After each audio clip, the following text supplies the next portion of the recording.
Madame Thibault, vous êtes arrivée à Saint-Jérôme en 1952, mais vous êtes native de Québec. De Lévis. De Lévis, Oui. exactement. Mais j'ai vécu à Québec. OK. Puis votre mari, lui, est natif De Nicolet. de Nicolet. OK. Donc, vous vous êtes rencontrés à Québec. Oui.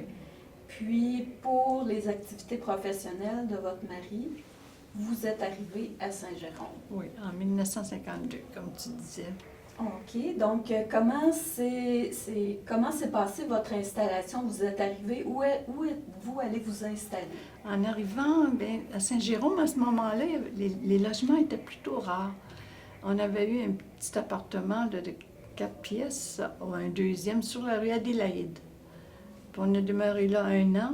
Puis l'année suivante, on a déménagé sur Bruno Nantel. Là, c'était un plein pied au premier. Il y avait 5 pièces. On est demeuré là 3 ans. Donc, De l'autre côté de la rivière. vos premiers enfants? Notre fils est né, on demeurait sur Bruno Nantel. OK. Parfait. Puis, c'était comment vous alliez, j'imagine, votre mari travaillait à l'hôpital. Oui. Vous étiez à la maison avec votre garçon. Oui. Donc, c'était comment la vie à ce moment-là à Saint-Jérôme, votre vie quotidienne, disons? Ah, ben c'était une vie assez tranquille dans le jour parce que moi, j'étais toute seule toute la journée. Au début, mon mari mangeait à l'hôpital le midi.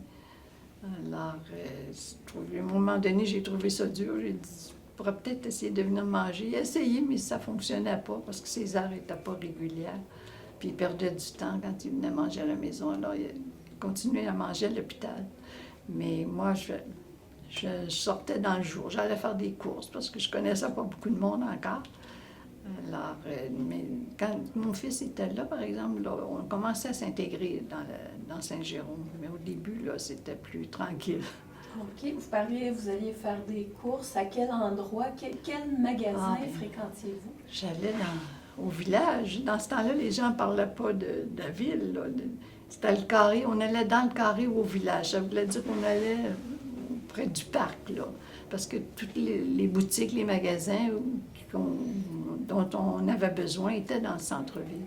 Okay. Alors, je partais à pied, puis j'allais faire mes courses. Ou bien, si je ne pouvais pas sortir après que mon fils était né, là, on achetait beaucoup de choses chez un marchand Cadieux. Là, son nom de commerce, c'était la boucherie, l'épicerie boucherie.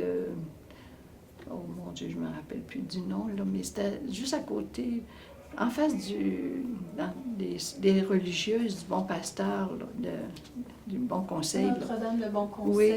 OK. Vis-à-vis de ça, là, c'était le marché Jérômien que ça s'appelait. OK. Alors, c'était son père qui était le propriétaire, Ghislain Cadieux. Les gens l'ont connu parce que ça fait pas longtemps qu'il est mort. Lui, il a pris la relève pendant plusieurs années, jusqu'à temps qu'il vende à un moment donné. Ça, c'était un magasin général? Non, c'était, oui, une petite épicerie avec boucherie, surtout boucherie. Okay. Puis il faisait la livraison. Alors, dans ce temps-là, on appelait, puis il venait porter les choses dont on avait besoin. OK. Alors, ça m'est arrivé quelquefois d'appeler dans l'avant-midi, puis de demander un livre de viande, là, de bœuf ou d'autres choses. Puis il prenait le cheval. Si le camion n'était pas disponible, il prenait le cheval puis la voiture, puis il venait me livrer ça. Okay. Sur Bruno Nantel. C'était pas très loin, mais quand même. Donc, encore dans les années 50, à Saint-Jérôme, il y avait des chevaux oui. qui se promenaient. Est-ce qu'il y avait seulement M. Cadieux qui avait encore ce système-là? Il y en avait quelques-uns, mais je me rappelle pas des autres. J'ai pas eu affaire aux autres, mais il y avait quelques chevaux. Il y avait encore un marchand de glace, il y avait encore le laitier qui passait aux portes. Okay. Même pendant plusieurs années, les laitiers ont continué d'aller... Le laitier, lui, c'est une livraison camionnette? Oui. OK. Comment ça fonctionnait, le système de livraison du lait? Bien, le lait, on mettait nos bouteilles vides à la porte. Là, c'était des bouteilles de verre avec un rond sur le dessus, puis ils mettaient un petit carton dessus. Là. Alors, on mettait nos bouteilles vides, puis ils nous mettaient une bouteille pleine, puis le matin, on rentrait notre bouteille parce qu'il passait tôt le matin. OK. Alors, des fois, l'hiver, le lait gelait. Puis là, comme le lait n'était pas homogénéisé, mais la crème montait, puis ça faisait, le bouchon levait. Okay. Là, quand on allait chercher le lait, ça dépassait la bouteille. Il avait commencé à déborder un petit peu. Ça ne coulait pas encore tant qu'il était gelé. Ça gelait en hauteur. Oui. OK. Puis, sinon, vous alliez vous approvisionner donc au village. Au village, C'était oui. quoi les commerces qu'il y avait Bien, au moi, village? j'allais au marché central où il y avait davantage de choses, là. OK. C'était monsieur et madame, monsieur Hamel et ses fils qui ont pris ça, qui ont eu ça. Mais après ça, quand ils ont fermé sur la rue Saint-Georges, ils sont en allés à Saint-Antoine. C'est eux autres qui ont ouvert le magasin à Saint-Antoine, qui est devenu le métro. OK.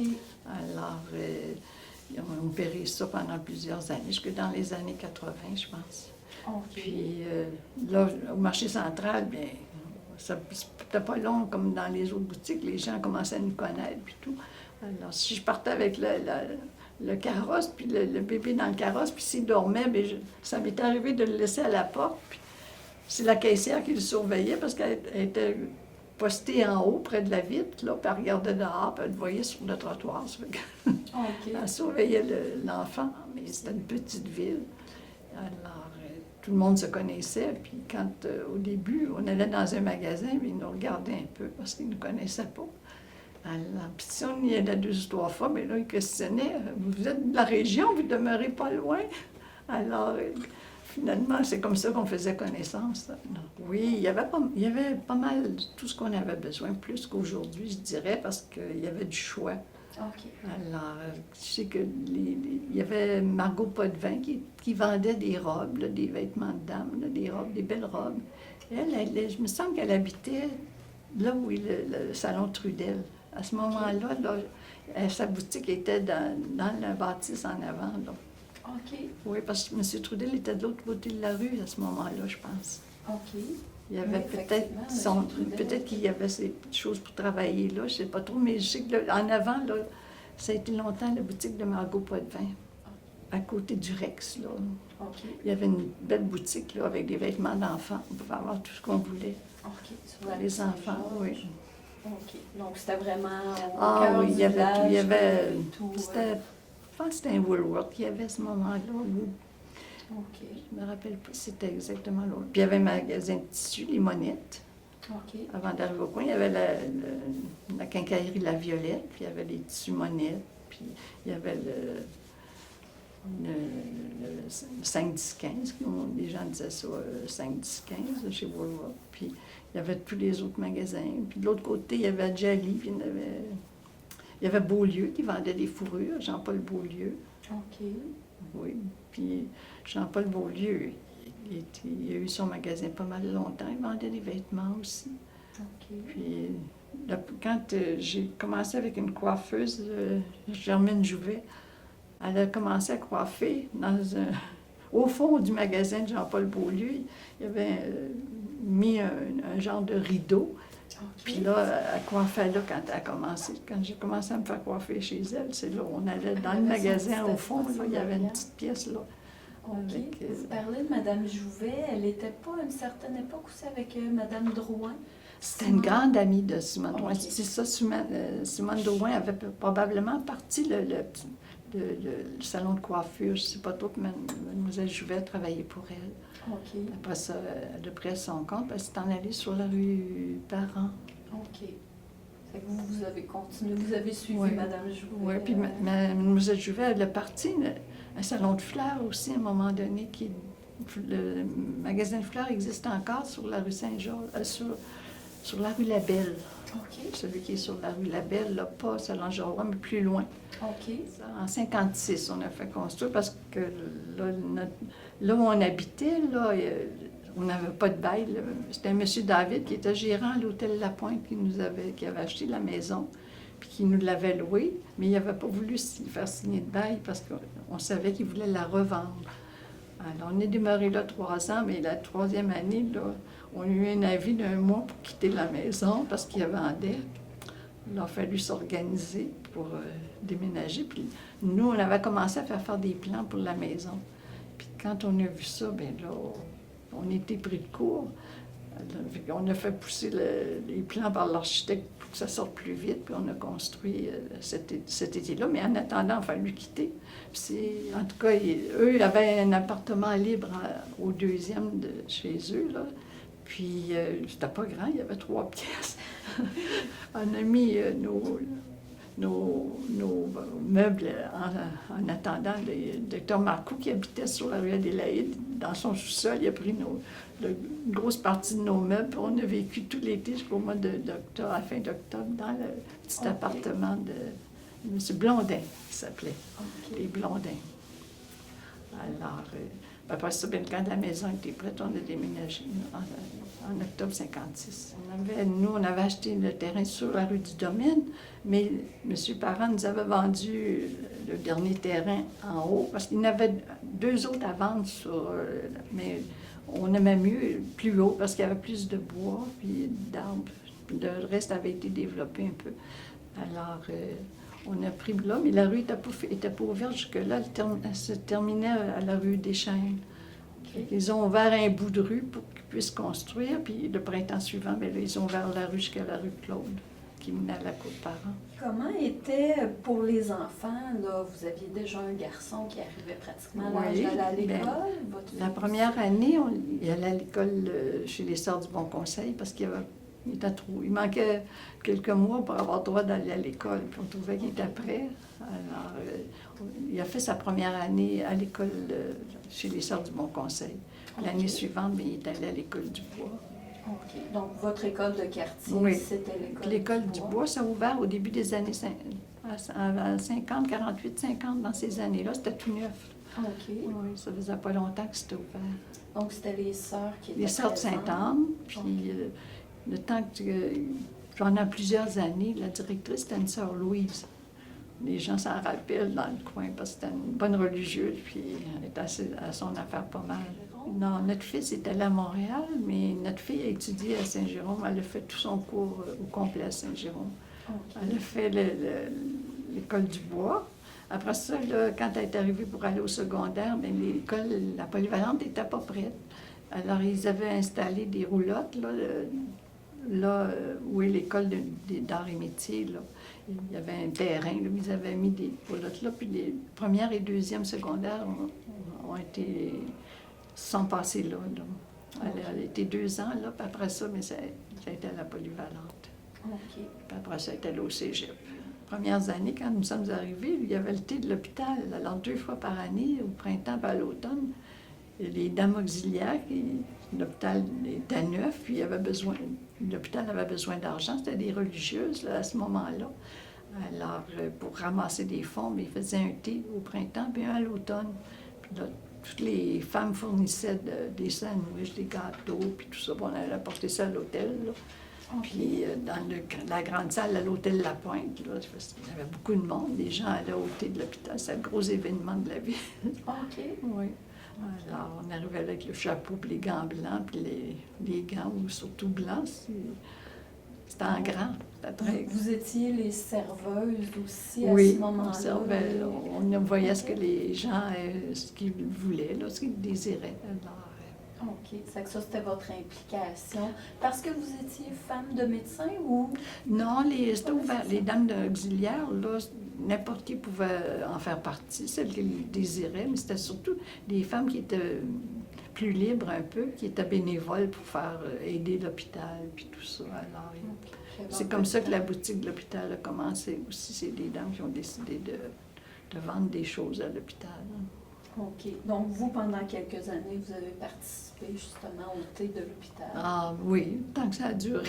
Oui, okay. Parce qu'après quelques années, là, ils ont changé les activités. Okay. Ils ont fait d'autres choses. Il y a eu, comme on parlait tantôt, il y a l'école des infirmières s'est ouverte, puis là, il y avait un auditorium. Alors, il y a eu des concerts là, à l'école de... OK. Nous autres, Monique Lérac, on est allés l'entendre pour la première fois. OK. Oui, à l'école des infirmières. OK. Oh, donc, il invitait quand même les gens artistes qui avaient... Oui, les jeunes artistes. Oui. L'hôtel Maurice, on allait pour manger, surtout parce que la table était excellente. Puis l'hôtel La Pointe, bien, il y avait beaucoup d'activités là, à l'hôtel La Pointe. Tout était en fonction de l'hôtel La Pointe. D'ailleurs, les premières années, là, il y avait un orchestre le soir. Je ne sais pas si c'était tous les soirs ou peut-être quelques soirs par semaine. Puis il y avait de la danse, puis il y avait un bar. Les gens y allaient. Il y avait beaucoup de gens qui fréquentaient Puis quand il y avait quelque chose de spécial, mais ça se passait là, parce qu'il y avait une belle grande salle. Bon, là, le docteur Castagnier il avait commencé à organiser des activités sportives pour les gens, pour les adultes, parce qu'il trouvait que les gens étaient pas assez en forme. Alors, je sais qu'à la Polyvalente, il y avait parti un club, là, je ne me rappelle pas exactement du nom, mais il y a des gens qui s'en rappellent sûrement. Puis là, il fallait que les gens qui allaient là, courent pendant tant de tours dans la grande salle de la Polyvalente. Il fallait courir, puis après ça, faire des exercices. Il voulait entraîner les gens à avoir une meilleure santé.